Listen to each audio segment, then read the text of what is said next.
It was the biggest financial scam in history, a $65 billion deception that fooled celebrities, banks, and even the world's top investors. At the center of it all, one man, Bernie Madoff. In this video, we're uncovering the shocking story behind Madoff's Ponzi scheme, how it started, how it grew, and how it all came crashing down. And trust me, the way he pulled this off will leave you speechless. Before we dive in, don't forget to like, subscribe, and tap the bell. Because in the world of money and power, the darkest scandals are often hiding in plain sight. The man behind the mask. Bernard Lawrence Madoff wasn't your typical criminal. Born in Queens in 1938, he built his reputation over 5 decades on Wall Street. He founded Bernard L. Madoff Investment Securities in 1960 with just $5,000. Money he earned working as a lifeguard and sprinkler installer. By the 2000s, his firm was handling billions in trades daily, and Madoff himself served as NASDAQ chairman.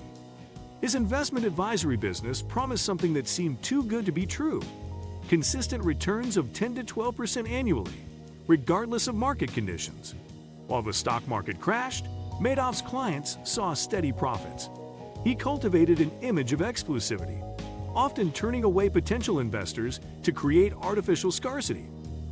This rejection psychology made wealthy individuals and institutions desperate to invest with him.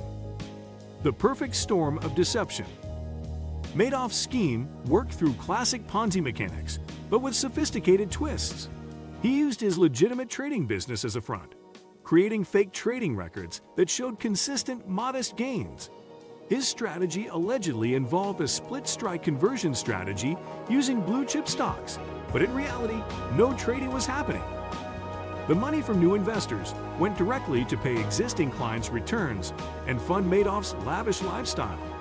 He targeted exclusive country clubs, Jewish community organizations, and charitable foundations, exploiting trust within tight-knit social circles. Feeder funds like Fairfield Greenwich and Kinggate Management brought in billions without proper due diligence, attracted by Madoff's reputation and consistent performance. His operation was a family affair.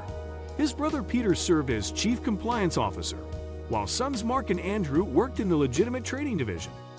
This family involvement added another layer of credibility that helped the scheme persist for decades. Red flags everyone ignored. Multiple warning signs should have exposed Madoff years earlier.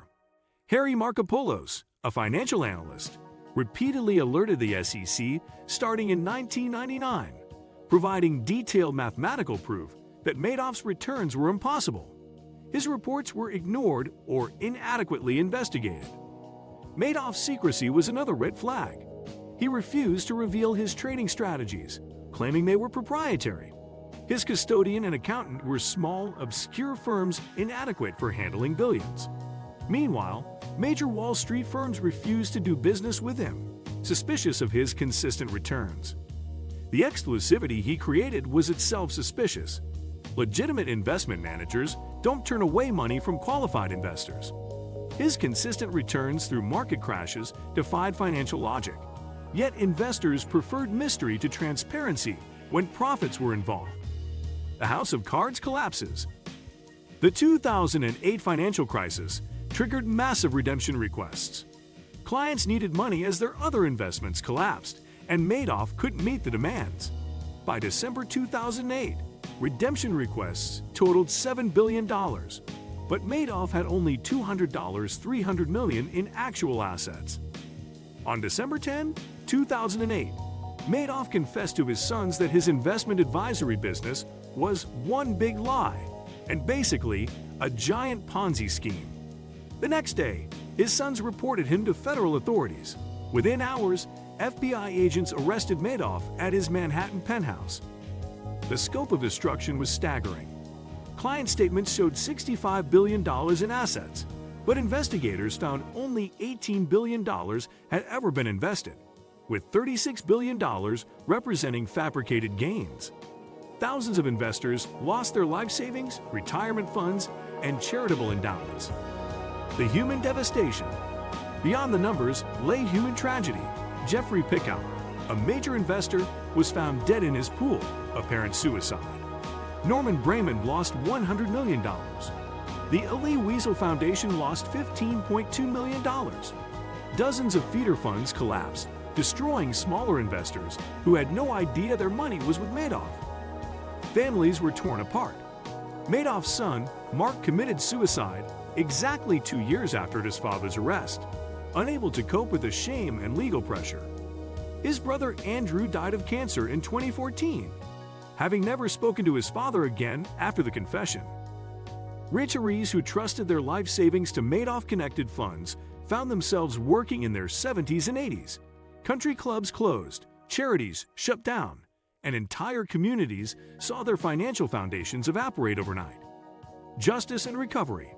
Bernard Madoff, once a highly respected figure on Wall Street, received a staggering 150-year prison sentence in 2009 for orchestrating the largest Ponzi scheme in history. The sentence was essentially symbolic, meant to represent the enormity of his crimes, since it guaranteed he would spend the rest of his life behind bars. Throughout the trial, and even after his conviction, Madoff expressed little genuine remorse. Instead, he often insisted that his scheme began as an attempt to meet the unrealistic expectations of clients who constantly demanded steady profits. He claimed that his intention was always to eventually repay everyone, though the scale of his fraud made that impossible. In April 2021, Madoff died in a federal prison in North Carolina at the age of 82, still maintaining that narrative. The financial aftermath of his fraud was immense.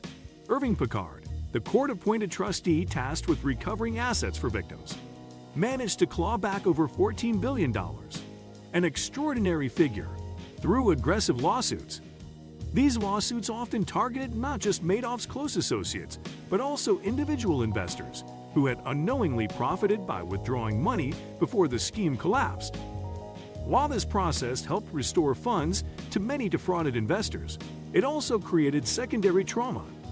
People who had thought they were victims themselves suddenly found they were being sued to return money they had withdrawn years earlier, often in complete good faith. The scandal also delivered a massive blow to public trust in financial regulators. The U.S. Securities and Exchange Commission, SEC, which had received multiple tips and warnings about Madoff over the years, including detailed reports outlining the impossibility of his returns, was harshly criticized for failing to act. Critics argued that the agency ignored glaring red flags and relied too heavily on Madoff's reputation and influence in the financial industry. In response, the SEC restructured parts of its enforcement division, improving its procedures for handling tips and whistleblower reports. However, many observers maintain that these reforms, while helpful, did not go nearly far enough to address the depth of regulatory failure that allowed the scheme to continue undetected for decades. From false promises to financial ruin, Bernie Madoff's story proves that even the richest and most powerful aren't safe from deception. What shocked you the most about this scam? Let me know in the comments. I'd love to hear your reaction. If you found this deep dive into history's biggest scam eye-opening, hit like, subscribe, and share this video with someone who loves uncovering real-life horror stories. Until next time, stay curious, stay cautious, and never stop questioning the truth behind the headlines.